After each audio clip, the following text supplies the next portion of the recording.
भाद्रपद माह के कृष्ण पक्ष की षष्ठी को हल षष्ठी पर्व भगवान श्री कृष्ण के ज्येष्ठ भ्राता श्री बलराम जी के जन्मोत्सव के रूप में मनाया जाता है। इसी दिन श्री बलराम जी का जन्म हुआ था। यह व्रत संतान की लंबी आयु के लिए माताओं द्वारा रखा जाता है। इस दिन व्रती प्रातः काल स्नान आदि से निवृत्त हो जाएं, पश्चात स्वच्छ वस्त्र धारण कर गोबर लगाएं। इसके बाद तालाब में झरबेरी, ताश तथा पतास की एक एक शाखा बांधकर बनाई गई हर छठ को गाड़ दें। तत्पश्चात इसकी पूजा करें। पूजा में चना, जौ, गेहूं, धान, अरहर, मक्का तथा मूंग चढ़ाने के बाद धूल, हरी कजरियां, होली की राख, होली पर भुने हुए चने के होरहा तथा जौ की बालें चढ़ाएं। हल छठ के समीप ही कोई आभूषण तथा हल्दी से रंगा कपड़ा भी रखें। पूजन करने के बाद भैंस के दूध से बने मक्खन द्वारा हवन करें। इसके बाद कथा पढ़ें अथवा सुने। हल षष्ठी व्रत कथा। प्राचीन काल में एक ग्वालिन थी। उसका प्रसव काल अत्यंत निकट था। जहां एक ओर वह प्रसव से व्याकुल थी, तो वहीं दूसरी ओर उसका मन गौ रस बेचने में लगा हुआ था। उसने सोचा कि यदि प्रसव हो गया तो गौ रस यूं ही पड़ा रह जाएगा। यह सोचकर उसने दूध दही के घड़े सिर पर रखे और बेचने के लिए चल दी। किंतु कुछ दूर पहुंचने के बाद उसे असहनीय प्रसव पीड़ा हुई। वह एक झरबेरी की ओट में चली गई और वहां एक बच्चे को जन्म दिया। वह बच्चे को वहीं छोड़कर पास के गांव में दूध दही बेचने चली गई।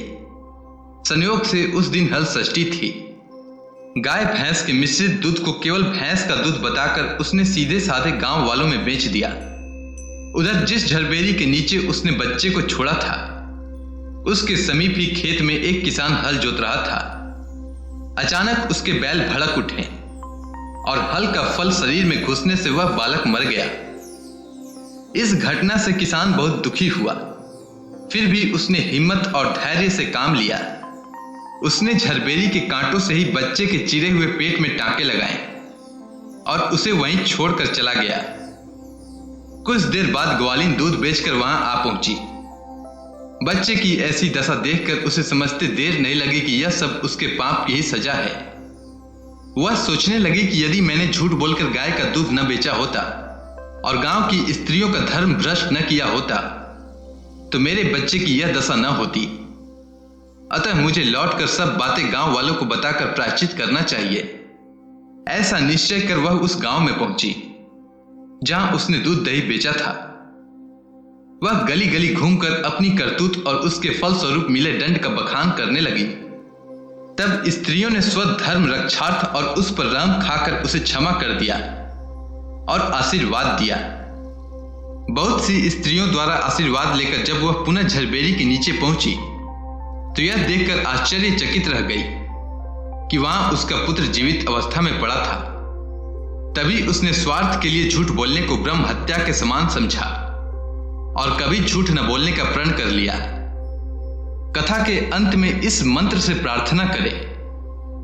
गंगा द्वारे कुशा वर्ते विल्व के नीले पर्वते, स्नात्वा कनखले देवी हरम लब्धवती पतिम, ललिते सुभगे देवी सुख सौभाग्य दायिनी, अनंतम देहि सौभाग्य मह्यम, तुभ्यम नमो नमः। अर्थात हे देवी, आपने गंगा द्वार, कुशावर्त, विल्वक, नील पर्वत और कनखल तीर्थ में स्नान करके भगवान शंकर को पति के रूप में प्राप्त किया है। सुख और सौभाग्य देने वाली ललिता देवी, आपको बारंबार नमस्कार है। आप मुझे अचल सुहाग दीजिए। उम्मीद करता हूं हल षष्ठी व्रत से जुड़ी जानकारी और यह कथा आपको अच्छी लगी होगी।